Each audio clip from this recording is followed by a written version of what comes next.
Mobile ആപ്ലിക്കേഷനിൽ ഒന്നമർത്തിയാൽ യാത്രക്കുള്ള വാഹനം പുറപ്പെടേണ്ട സ്ഥലത്തെത്തും. അതിവേഗത്തിൽ വിശ്വസനീയവും സുഖപ്രദവുമായ യാത്ര എന്നതാണ് സൗദി വനിതകളെ പുതിയ മൊബൈൽ ആപ്ലിക്കേഷനിലേക്ക് ആകർഷിക്കുന്നത്. അന്താരാഷ്ട്ര ശൃംഖലയുള്ള ഊബറിന് പുറമെ ദുബായ് കേന്ദ്രീകരിച്ച് പ്രവർത്തിക്കുന്ന കരീം ടാക്സി സർവീസും ഇന്ന് സൗദി നിരത്തുകളിൽ സുലഭമാണ്. ആപ്ലിക്കേഷൻ ഡൗൺലോഡ് ചെയ്ത് ഗൂഗിൾ മാപ്പിൽ സ്ഥലമടയാളപ്പെടുത്തി കരാർ ഉറപ്പിക്കുന്നതോടെ യാത്രക്കുള്ള വാഹനമെത്തും. തൊട്ടടുത്ത പ്രദേശത്ത് നിന്ന് സൗകര്യപ്രദമായ വാഹനം തിരഞ്ഞെടുക്കാമെന്നതും ഇതിന്റെ പ്രത്യേകതയാണ്. പുതിയ സേവനം സജീവമായതോടെ ഉപഭോക്താക്കളിൽ 80%-ലധികവും സ്ത്രീകളാണെന്നാണ് കമ്പനികൾ വ്യക്തമാക്കുന്നത്.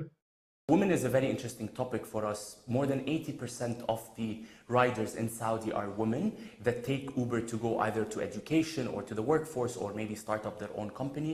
I think there is a very big appetite for women to actually use Uber in Saudi to move around.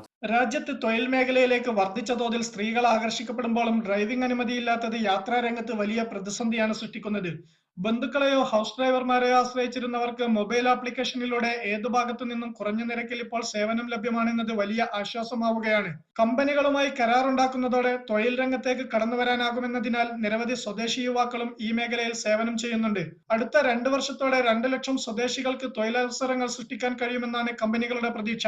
Taxi രംഗത്ത് പുതിയ സേവനം സജീവമാകുന്നത് വിദേശികളുടെ കുത്തകയായിരുന്ന ഹൗസ് ഡ്രൈവർ മേഖലയ്ക്ക് വെല്ലുവിളി ഉയർത്തുന്നതാണ്.